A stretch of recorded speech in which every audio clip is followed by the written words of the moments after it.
ప్రభునందు ప్రియమైన తెలుగు తమ్ముళ్లకు చెల్లెళ్లకు యేసుక్రీస్తు నామమున వందనాలు తెలియజేస్తా ఉన్నారు.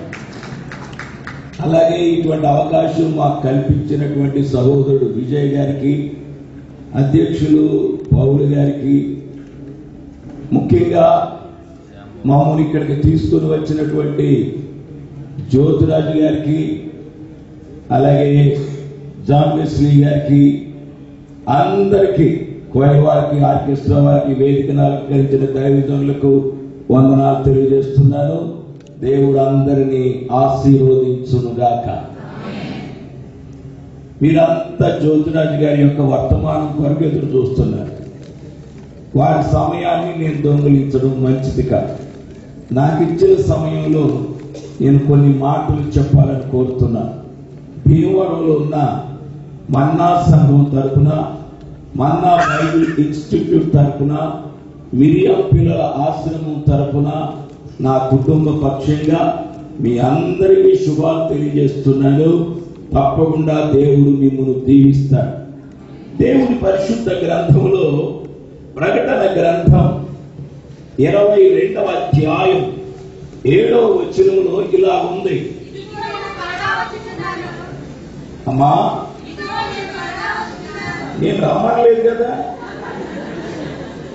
నేను వాక్యం చదవమంటే అందరూ ఇదిగో నేను త్వరగా వస్తున్నాను, ఇదిగో నేను త్వరగా వస్తున్నాను.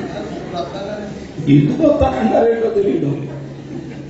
ప్రకటన గ్రంథంలో 22వ అధ్యాయంలో 7వ వచనంలో యేసు ప్రభువారు పద్మస్సు అనే లంకలో యోహాను గారితో మాట్లాడిన మాట మా ప్రియులు చదువుతున్నారు. మీరు వస్తారని అంటలేదు, యేసయ్య అంటున్నాడు యోహాను గారితో, యోహాను ఇదిగో నేను త్వరగా వచ్చుచున్నాను. ఈ గ్రంథములోని ప్రవచన వాక్యములను గాయకులు వాడు ధన్యుడు. యేసయ్య వచ్చాడు, కన్యమరియ గర్భమును జన్మించాడు, 33.5 సంవత్సరాలు ఆయన జీవించాడు.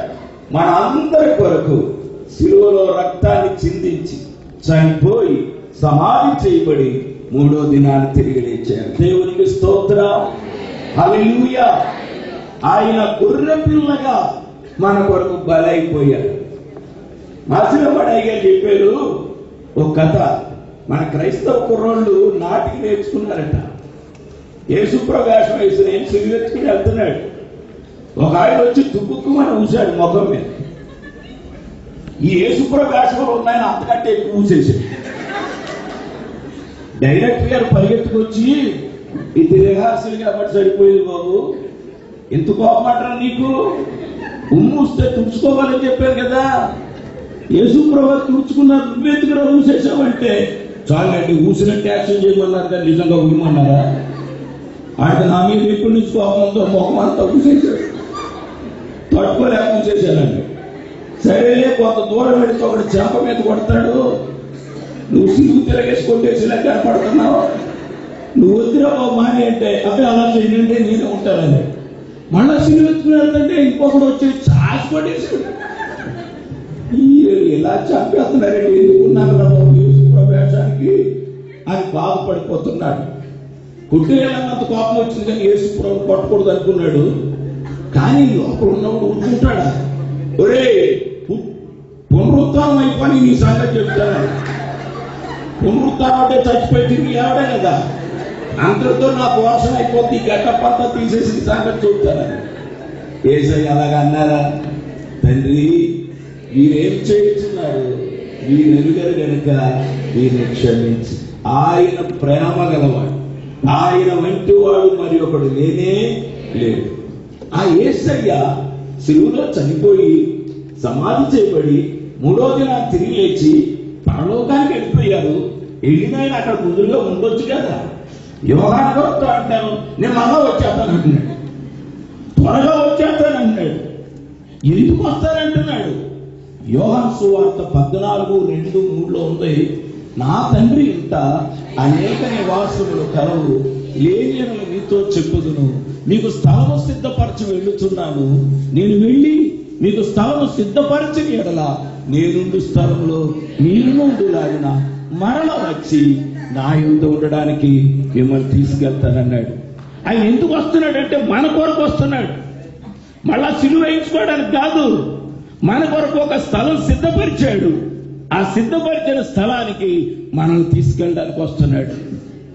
ప్రియులారా, అయితే మనల్ని ఆయన తీసుకెళ్లాలంటే మనం ఏం చెయ్యాలి? ఎవరిని ఆయన తీసుకెళ్తాడు?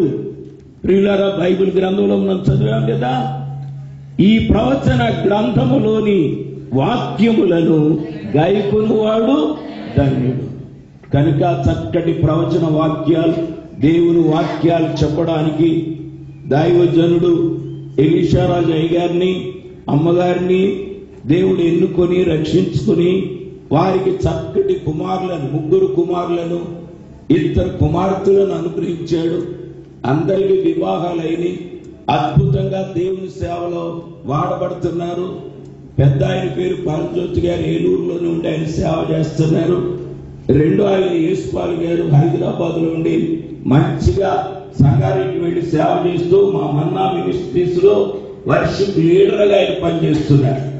జ్యోతిరాజు గారు దేవుడు ఆయన ఆశీర్వదించాడు. తల్లిదండ్రుల ప్రార్థన ద్వారా టీవీ ప్రసంగికులుగా, అలాగే అనేక ప్రాంతాల్లో ప్రసంగికులుగా దేవుడు వారిని వాడుకుంటున్నాడు. కుమార్తెలు, అల్లుళ్ళు కూడా దేవుని పనిలో ఉన్నారు. వారి పని దేవుని గ్రంథములోని ప్రవచన వాక్యములను బోధించుట, అందరూ విని గైకొని ధన్యులవుట. అంటే దేవుడు సిద్ధపరిచిన స్థలానికి వెళ్ళడానికి తయారవ్వడం. దేవునికి స్తోత్రం. ఈ లోకం మనకి స్థిరం కాదు, ఎంతకాలం ఉంటామో తెలియదు. అలాగని యేసయ్య ఎప్పుడు వస్తాడో తెలియదు. ఏం చేద్దాం మరి? యేసయ్య వచ్చే వరకు మనం ఏం చేయాలి? ఈ ప్రవచన వాక్యములను చదవాలి, వినాలి, గైకొనాలి. ఈ రోజున మీ మధ్య ఉండడానికి కారణం అది. నేను పుట్టినప్పుడే మా తల్లిదండ్రులు ప్రభువును తెలుసుకున్నారు. చిన్నప్పటి నుంచి భక్తులు పెంచారు, దేవుడి సేవకు సమర్పించారు. భక్తి ఇష్టమైంది, యేసయ్య ఇష్టమయ్యాడు. కానీ యేసయ్య నమ్ముకున్నాను, పాపాలను ఒప్పుకున్నాను, బాప్తిజం తీసుకున్నాను. సేవ చేయడానికి ఇష్టం లేదు. ఈ రోజుల్లో సేవకుల పని చాలా బాగుంది. నా చిన్న వయసులో సేవకులు చాలా కష్టపడేవారు, బాధపడేవారు. వారి కష్టాలు చూసి ఎంత కష్టమా, అయితే సేవ చేయటువంటి మాటలు కాదు, ఉద్యోగం చేసుకుంటూ నా కాళ్ళ మీద నేను నిలబడి అమ్మ ఒప్పుకుంది కనుక ఖాళీ రోజుల్లో సేవ చేద్దామని అనుకున్నాను. అలా ఉద్యోగ ప్రయత్నం చేశాను. ఒక ఉద్యోగం దొరికింది. ఉద్యోగం 1 సంవత్సరం చేశాను. ఉద్యోగం కదా ఒక అమ్మాయిని చూసి పెళ్లి చేశాను. 2వ సంవత్సరం ఉద్యోగానికి వెళితే భార్యను తీసుకుని ఉన్న ఉద్యోగం ఊడిపోయింది. ఏం చేయాలి? నన్ను పోషించడమే నా తల్లిదండ్రుల కష్టం. నన్ను నా భార్యని ఎలా పోషిస్తారు? ప్రార్థన చేశాను, ప్రభువా నేను ఉద్యోగం చేయడం నీ చిత్తం కాదేమో, అందుకే ఇలాగైంది. నీ ఇష్టం ఏంటో చెప్పు నాయనా, నీ చిత్త ప్రకారం నీకు చేస్తారు, కష్టమైన నష్టమైన. దేవుడు ప్రేరేపించాడు దేవుని సేవ చేయమని. 1976 సంవత్సరం సెప్టెంబర్ 15వ తేదీ నుండి మన్నా మినిస్ట్రీస్ లో ఉంటూ దేవుని సేవ చేస్తున్నాను. మొదట పొదలాళ్ళలో 76 నుంచి 79 వరకు, తర్వాత 79 నుండి 84 వరకు మానేపల్లిలో, 84 నుండి 94 వరకు అమలాపురం మెయిన్ చర్చిలో, ఇప్పుడు 94 నుండి భీమవరంలో ఉండి సేవ చేస్తున్నా. నేనేమై ఉన్నానో అది కేవలం దేవుని కృప, దేవుని వాక్యం. ప్రవచన వాక్యాలు విన్నాను, నా పాపాలు ఒప్పుకున్నాను, యేసయ్య రక్షకుడు నమ్ముకున్నాను, బాప్తిసం తీసుకున్నాను, పరిశుద్ధాత్మతో నింపబడ్డాను. దేవుని చిత్త ప్రకారంగా దేవుని సేవ చేస్తున్నాను. నా ఇంట్లో 5 మా పిల్లలు. మేము మా అన్నయ్య ఎస్ఎస్సి చదివాడు, టీచర్ ట్రైనింగ్ అయ్యాడు. ఆ తర్వాత బాప్తిసం పొందాలనుకున్నాడు, పొందలేదు. ఇలా ఉండగా జ్వరం వచ్చింది, జ్వరం ముదిరింది, మా అన్నయ్య చనిపోయాడు. మా అన్నయ్య చనిపోయినప్పుడు మా అందరికి బాధ కలిగింది, ఎక్కువ బాధ. అయ్యో బాప్తిసం పొందలేదే, పొంది చనిపోయిన పర్వాలేప్పుడు మోక్షం వెళ్ళను, ఇంతలో ఎలా అవుతుంది అనుకోలేదు అని బాధపడుతున్నాం. ఆ రోజున మా మేనత్త అంటే మా నాన్న చెల్లెలు నాకు నా తమ్ముడికి స్నానం చేయిస్తూ ఏడుస్తూ అమ్మలతో చెప్తుంది, మనకొచ్చి ఓడి తీసుకున్నాడు, ఈ పనికిరాని వాడు వదిలేశాడు. మేము పనికిరాని వాడు అంట, మా అన్నయ్య పనికి వచ్చేవాడట. అటువంటి మాట ఇంటి ఊరేసుకుని చచ్చిపోవాలనిపిస్తారు. పనికిరాని ఇంకెందుకు బతకడం? మా మేనత్త దృష్టిలో మా అన్నయ్య ఉండి మేమిద్దరు పోయినా బాగుంది. అంతా మానిష్టమా? దేవుడి చిత్తమే జరుగుతుంది. నాకు చాలా బాధ కలిగింది. కానీ దేవుడు ప్రేరేపణిచ్చాడు, నువ్వు పనికొత్తో బాధపడతాను. ఏ మేనత్త అయితే పనికిరాడు అన్నదో ఆ మేనత్తకి పనికొచ్చేలా చేశాడు దేవుడు. ఆ మేనత్తకే కాదు, ఇప్పుడు మీకు పనికొచ్చేలా చేశాడు.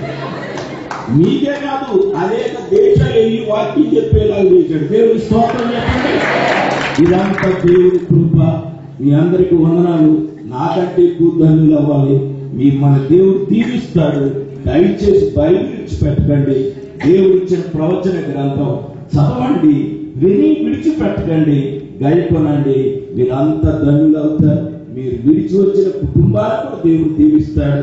దేవుడు అందరిని ఆశీర్వదించును కాక.